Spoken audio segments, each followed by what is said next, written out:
Hey, what's going on guys? Welcome back to another video, and today I want to discuss one of the big changes we had in Borderlands 4. You probably already read the title and know what we're going to be talking about today, but yeah, the open world. Let's talk about it. Now first off, I just want to say that I have never experienced an open world until this game.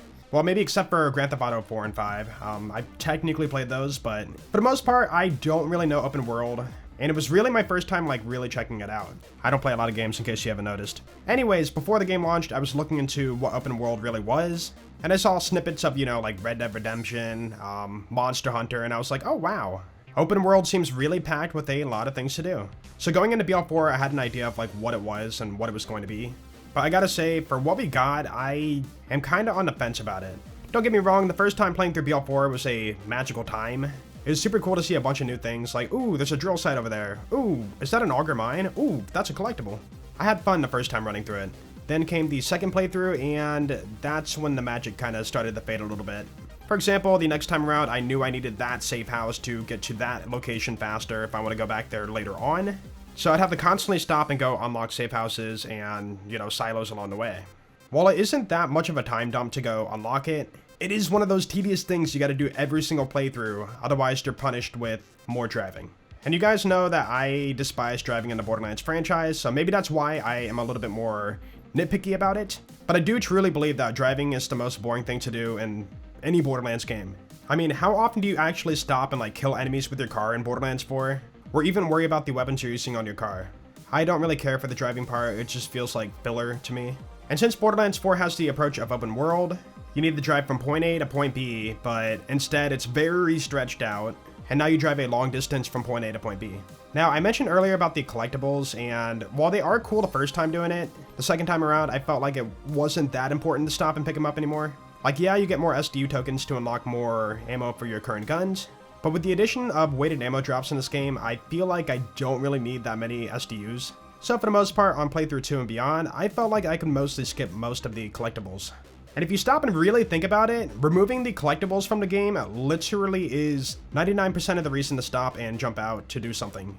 So you're left with a very long drive from point A to point B, and there's really not that much incentive to stop and pick up your collectibles. Now, it would be cool if they were to make all these collectibles give a good chunk of XP too. Because right now, getting XP in the game isn't the fastest. If you kill a boss or farm a boss over and over, they don't give a whole lot. And from what I've seen, the only way to really get XP more naturally is doing contracts or doing side missions. Most of us resort to contracts because they don't have walls of dialogue. So yeah, giving these collectibles a chunk of XP would definitely help a lot, and I would have more incentive to stop and actually do them. So right now, not doing collectibles really is just a long drive. It feels like you're playing BL1 Nox DLC really, and I truly feel like that needs to change. Also, one issue I've noticed with the open world is that it doesn't feel too lively, if that makes sense. It really does feel like you're driving a bunch of emptiness with a few enemies sprinkled here and there. And then you get to any faction town and there's really not that many people there. I think Carcadia maybe has the most, but they're mostly just filler NPCs. On top of that, the NPCs don't really hand out side missions like they do in the previous games. Now, it isn't a big deal, but it does, bring a little bit of liveliness to people in the game. I don't know, I just feel like that's missing a little bit. Oh, and now that I think about it, Moxie in the game, right? Dude, she says 2 things when you meet her for the first time, and then later on she mentions a quote to Lilith when she shows up. Spoiler alert, we can talk about it now, I'm pretty sure, we're 2 months out. But yeah, she doesn't interact with you like the other games, she doesn't hand out any side missions, and all she really is in this game is the tip jar farm for 2 legendary weapons, which are cool by the way. But yeah, I just feel like she wasn't really included much in this game and feels so quiet. I don't know, it just feels weird. And again, it's not just Moxie, it's also all other NPCs in the game. If you're not the main faction town leader, you're just not gonna have side missions, dialogue or anything. You're just gonna be looping a 2-second animation over and over. It just, I don't know, it feels off to me. Also, these NPCs can rarely show up when you're driving the world. I've seen some fighting enemies along the roadside, and it does bring a little life into the world, but that event to me doesn't happen very often, and it really does feel too rare. But yeah, that's all I have to really say about the NPCs, or the liveliness of the open world. Just feels a little bit quiet and barren. I guess I'm just not a fan of open worlds. It just feels too different for the Borderlands franchise. The first time doing it, it was a lot of fun, and the second time around, it just lost its charm, its magic. And I felt like I was just skipping everything because it wasn't worth my time to stop and go for it. I feel like the system we had back in Borderlands 2 and 3 with the whole smaller packed maps just felt a lot better. except for Eden 6 and BL3. We don't talk about that. Now, I do respect that Gearbox took a different approach for this game and, you know, try something different. Because, I mean, sticking to the same formula forever isn't the smartest idea. But I truly do believe that the open world aspect did hurt the game more than it helped. Again, something different, but it just didn't click. Personally, I do think that, by the way, I'm not glazing BL2 or BL3, but the whole, like, just going back to a map and, like, the map is, you know, a different area through a transition screen wasn't the worst thing in the world.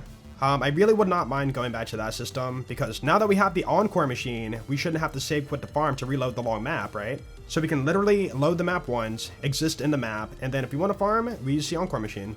So for example, let's say you want to farm the Lyuda in Borderlands 2, right? You would travel to the dust and then, you know, watch your one load screen. And then from there, kill the boss, Encore machine, kill the boss, Encore machine, kill the boss, get your drop, right? Same thing like in BL3. You go to Athenas for the first time, you watch your load screen, you kill Tron, Encore machine, farm the boss, Encore machine, you get your drop. Like, that was the main reason people hated save quit farming in the Borderlands franchise, but now we have a great solution for it, Encore machine. Anyways, I think that's it for today. I just wanted to talk, no script, get my thoughts out there. But yeah, I think going forward, if we ever do see a Borderlands 5, I think the game would benefit a lot going back to a non-open world system, and instead go back to these, like, condensed, you know, busy maps that are fun to walk through, and, you know, just cut out all the excessive driving. The world can still feel alive without it being massively giant. But yeah, let me know your thoughts below about Borderlands 4's open world system. I'd love to hear from you, and yeah, I will see you guys in the next video. Peace out.